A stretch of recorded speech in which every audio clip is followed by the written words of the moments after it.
Hello guys, this is my Cadillac SRX 2005 3.6 liter 4-wheel drive.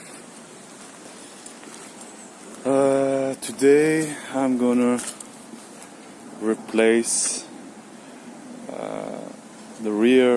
one of the rear springs. I have already replaced one of the springs, so the one that is left is from that side. So I'm gonna show you just some info and maybe way to save money, if I should say so, because I'm not replacing the springs with the original springs. I'm replacing them with rear springs for Mercedes ML Class 163 model, which I bought for not even $60, the both of them. So yeah, I'm gonna show you a bit later when I jacked up the car what tools I used, and so you are aware what tools you should have with you when you attempting such work. So yeah.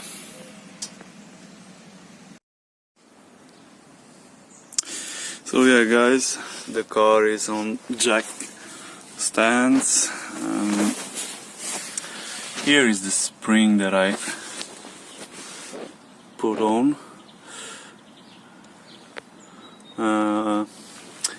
You have to support when you releasing this whole piece. You have to support it with that one, so it doesn't pop hard on you, or maybe the springs,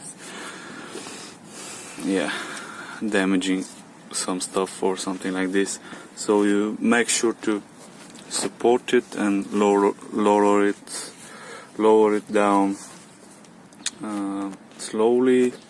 Basically what I did is the only bolt that I removed fully, so I was able to, because that part goes on top of this and you have to remove that bolt. Here is the bolt. It's 21. I have removed that piece as well, which is holding here. So yeah, obviously we have to lower that part. And here, so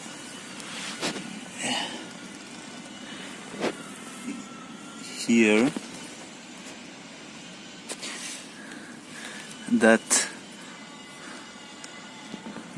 bolt here is also just loosened, and this as well, which holds the shock. And basically when you do this, you just can move that whole piece like this. So yeah, you can release it from that part. Quick tips here.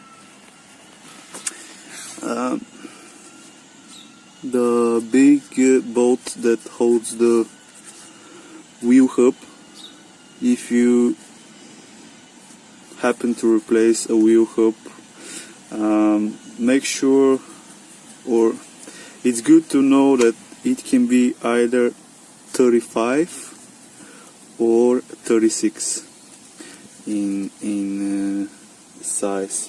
So here is the here is the 35 and here is the 36. It depends on what brand wheel hub you have. So yeah, I have also spacers, and this is also good to know. If you have spacers, the wheel hub needs to be the bolts that are coming from the wheel hub, which are those bolts, not those are from the spacer. So those bolts that are coming from the wheel hub are a bit longer than this that you see here. I have personally replaced all of the bolts. It's just to knock them out from the wheel hub, but it's yeah, kind of pain in the ass to find the same size as the original bolts, but a bit shorter. So I finally did that, and now they look, you see how they look perfectly. Otherwise the bolt will be like finishing like here. So what this do is that you cannot put your rim, you cannot put your tire on the spacers.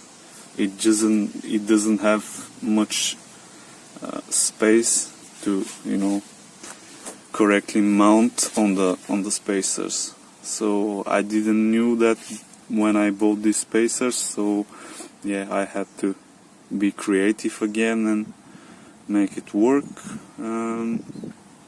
Yeah, that car originally was with these electric shocks and air compressor, which lifts the back of the car depending on the load. But yeah, I removed all of those things because they were broken, and I basically didn't want to pay so much money for buying 4 new shocks and compressor. They cost thousands of dollars.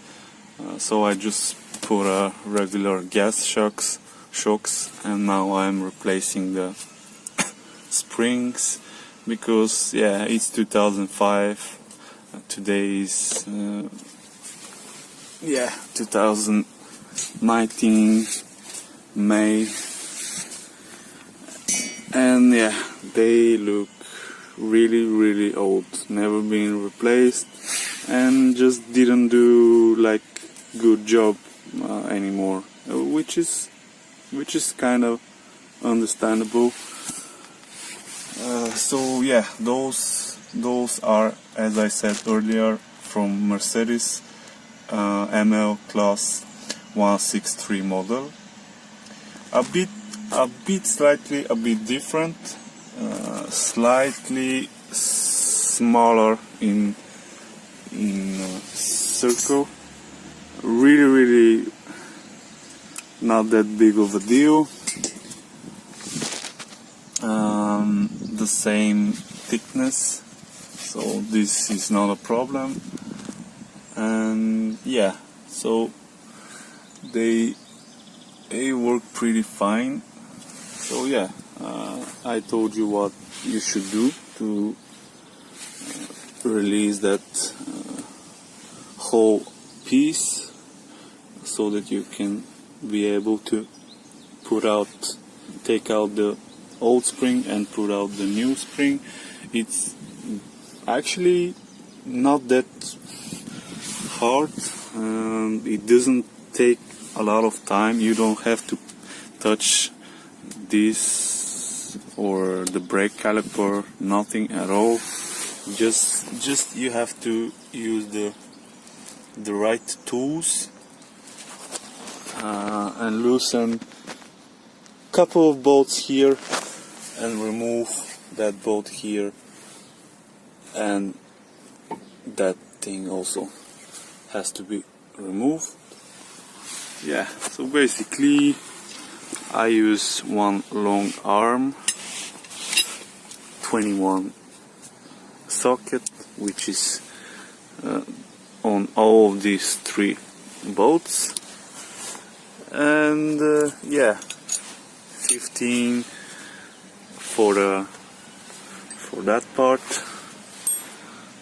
So yeah, basically not that much of a tools needed in order to do this job and save a lot of money, because I'm in Europe and here I cannot find the original springs, and I also wanted a bit higher springs. Those are a bit maybe that much higher from the original springs, which I bought for really cheap, really cheap. So basically this thing that I do here doesn't cost me anything at all. Yeah.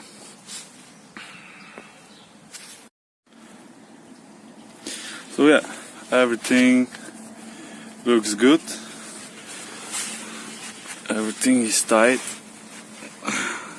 So that is back on place. The new spring is here. This bolt is on place. That bolt as well underneath, and that bolt, the shock bolt. So yeah, pretty simple if you ask me. So yeah, I will try to keep up with some new videos about this vehicle. Yeah, small tricks, stuff like that. So yeah, have a nice day, you guys. And I wanted just to confirm something. I'm not a mechanic or anything like this. I do this for, yeah, basically for fun, and in that way I also save a lot of money when I'm replacing all the parts needed myself. Usually before doing that I Google a lot, I look at my manual. I have the online manual, PDF manual, over 8,000 pages. So I read that. You can buy it on eBay for $5-10 or something like this. So yeah, but yeah, I have also other videos which are really different from that one. They are comedy videos. If you're into that stuff, you can check them out. And yeah, also sorry for my English. It's obviously not my tongue language. So yeah, talk to you soon.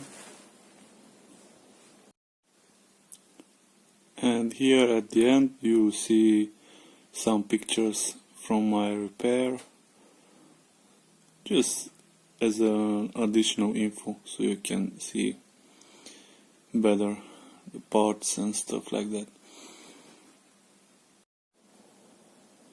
And just remember, do this at your own risk, but really be careful. Wear safety gloves, safety glasses, jack the car properly, put the tire under it. So any measures like this will definitely be worth it. I mean, it's important to do that, so nothing bad happens. But yeah, you probably know this already, but I'm just making sure and saying this in the video.